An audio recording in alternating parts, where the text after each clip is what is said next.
Hello YouTube, this is Dean Evans and you're here with Camping with the Old Man. We are down here on the south end of Moses Lake in Moses Lake, Washington. We have two spillways down here that actually turn into one, and the spillways and the tributary actually fill the O'Sullivan Reservoir. So we're going to take us a little trip down here today where we might catch a fish or two. We're going to take a look at some of the scenery, maybe we can catch a little bit of the wildlife, and let you see what the spillways look like going down. It's about 6 miles from here to O'Sullivan Reservoir. It's a pretty fun trip. Okay, talk to you later.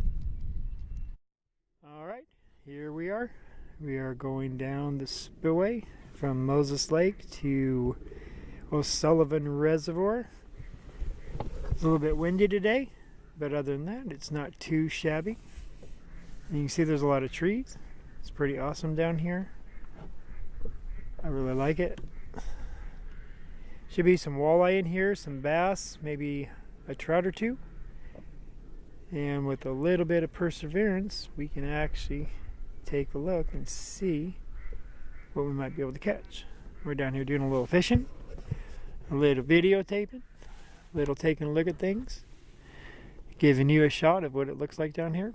It's really nice because this spillway, you can actually take your bass boat or your shallow V boat, fishing boat, all the way down through here.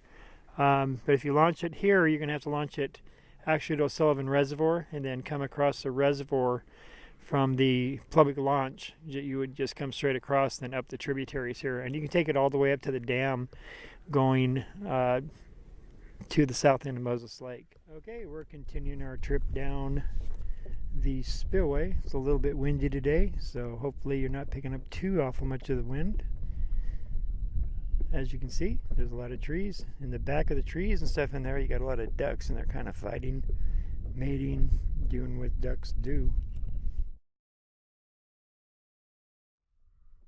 Okay, we're headed up and around the bend, headed down towards O'Sullivan Reservoir. You can hear the ducks fighting in the background. I hope it's a duck. Maybe it's a Bigfoot. Wouldn't that be something if it was a Bigfoot? It'd be pretty interesting, I think. Coming down through places like this kind of remind me what it might have been like a couple hundred years ago or 500 years ago when things were a lot more pure. Airplanes and all those things just had nature in its abundance, which I think we miss out on a lot because we don't take the time to go and see and look.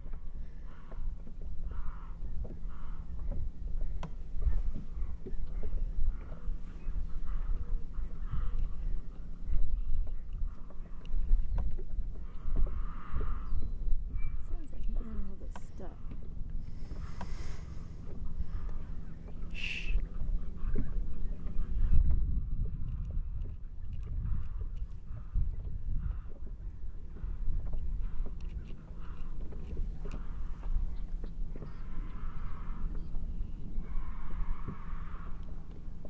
Look at that.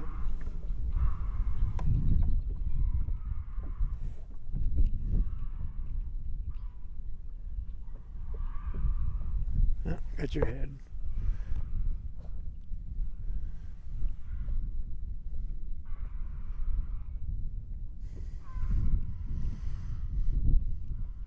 There's a natural bird sanctuary down here. A lot of ducks, a lot of other birds. Blackbirds. Birds I don't know what they are. But that's all good, because that's what we're doing here. We're exploring, we're trying to discover something new.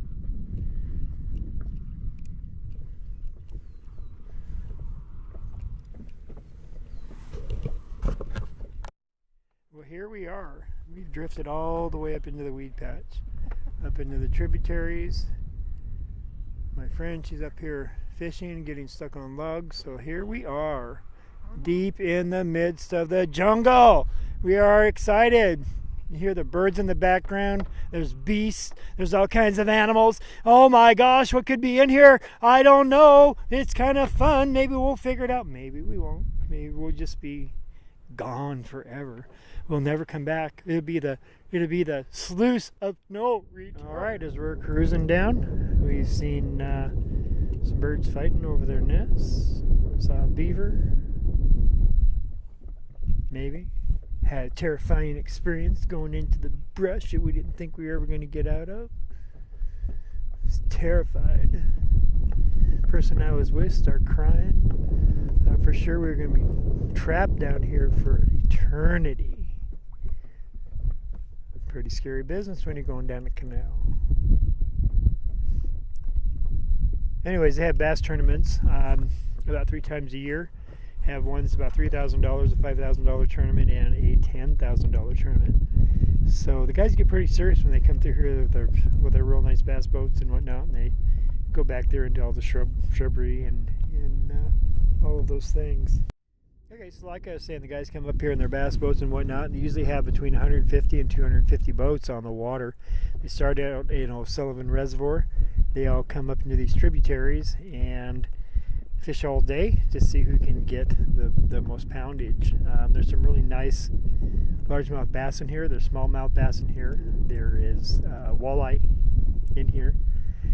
A lot of folks come out here duck hunting in the wintertime as the water is really low, and then they can go out to the islands and stuff in the middle of O'Sullivan Reservoir down towards the sand dunes and whatnot, which is pretty handy.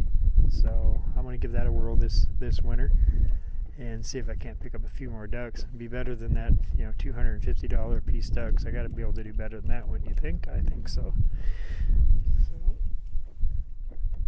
Got to watch where I'm going so I don't crash into the bank. Done that almost a couple of times because, hey, I am not the professional video guy, but I'm working at it.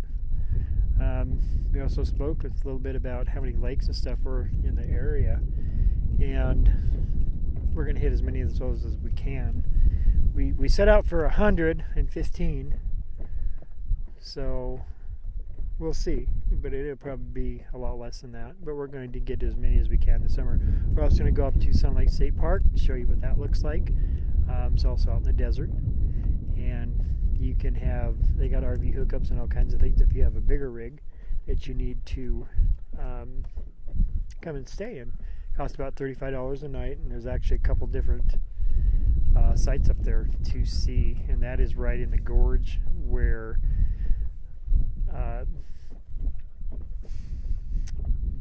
when Missoula Dam broke, that the water come rushing down there. It has dry falls in there, and we're going to show you that this year too as part of our trip with 115 different lakes.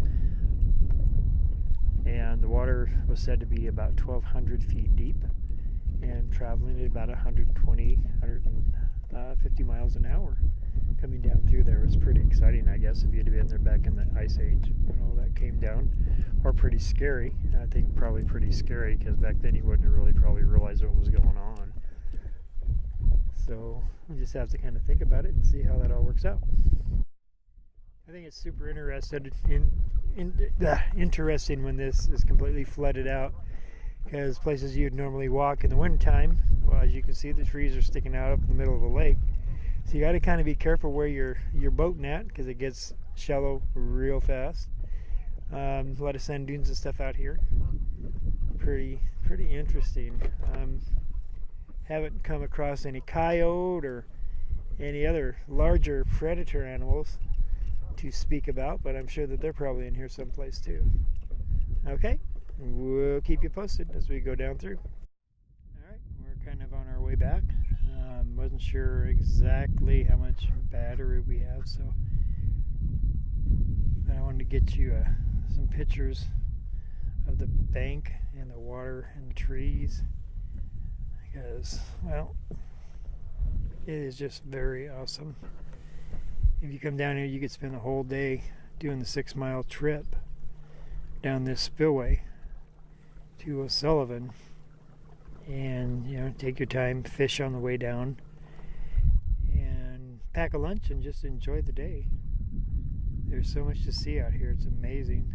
And again, the desert, like I said, in the springtime is green and lush, and it has all kinds of birds.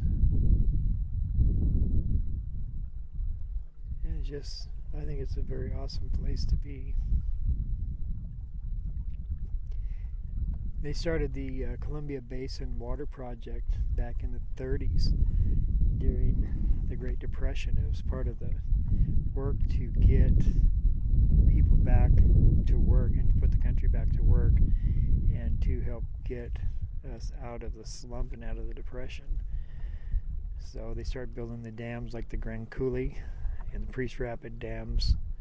I think there's like 14 dams in total in the project, and they built canals.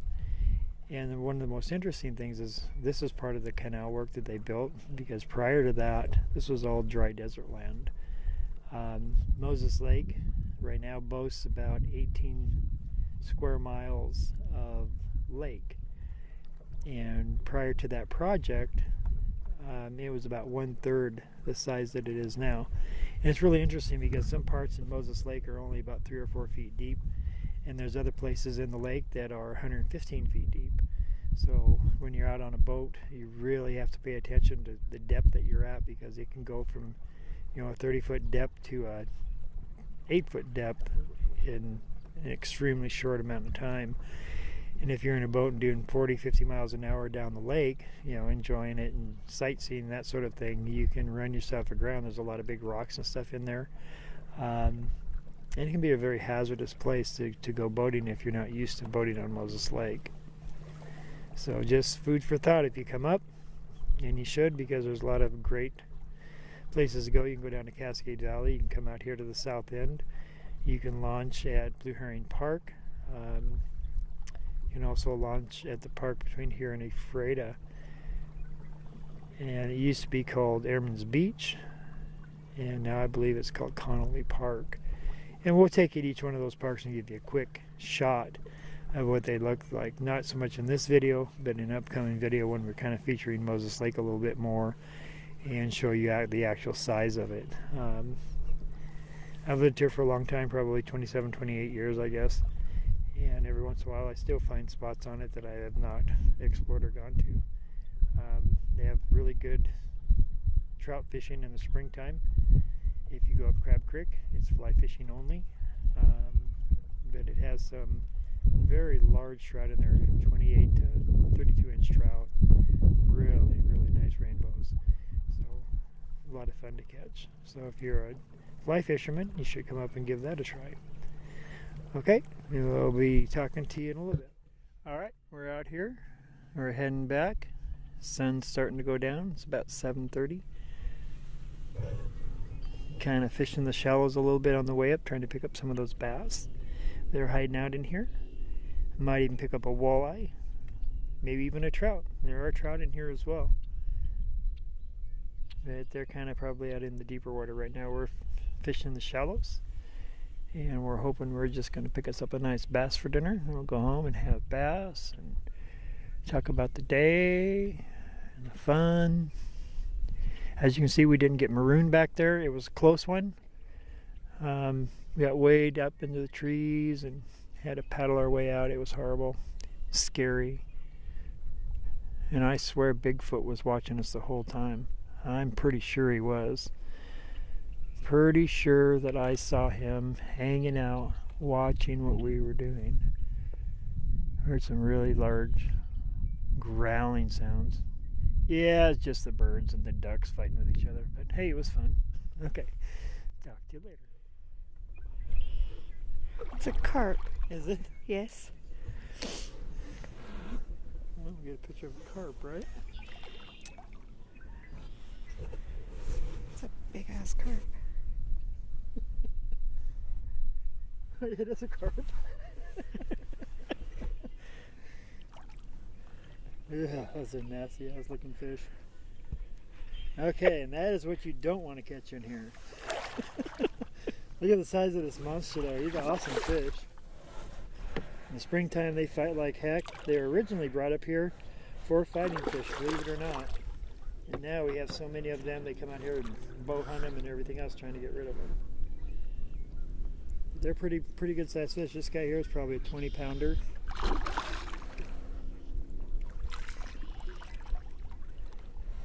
But they're kind of like a big catfish, right?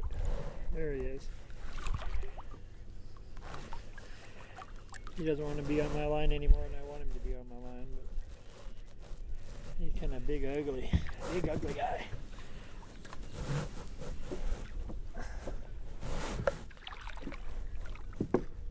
But hey, this is the only thing I caught today, so there you have it. One big ugly carp.